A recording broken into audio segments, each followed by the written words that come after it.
History Série.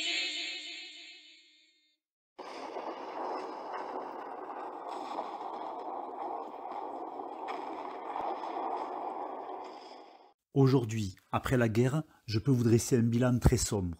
70 millions de soldats mobilisés, 10 millions de morts, 20 millions de blessés, 1,3 million de soldats français tués au combat, le nord-est ravagé, des villes détruites, des villages disparus, des terres agricoles dévastées.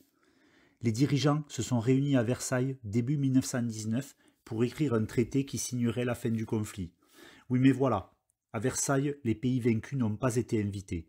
Wilson, le président américain, est venu avec un programme en 14 points pour établir les bases de rapports plus cordiaux entre les pays après-guerre. Il voulait créer une société des nations et donner au peuple le droit de disposer d'eux-mêmes. Pourtant, ce n'est pas Wilson qui va obtenir gain de cause, mais plutôt notre président du Conseil Clemenceau.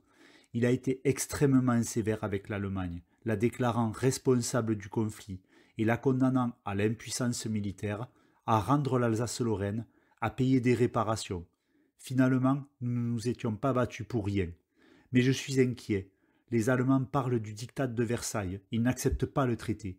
Et puis la carte de l'Europe a été bouleversée. Les empires d'Autriche-Hongrie et ottomans ont été démantelés. Des pays nouveaux sont apparus, comme la Tchécoslovaquie ou la Pologne. Je ne sais pas si c'est ça le pire. Je peux bien vous l'avouer, la guerre est terminée, mais moi la guerre, je la vis encore tous les jours.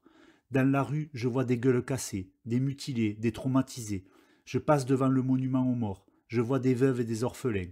Et puis surtout, toute cette violence que j'ai vécue, j'ai peur de la ramener avec moi, qu'il y ait une sorte de brutalisation de la société.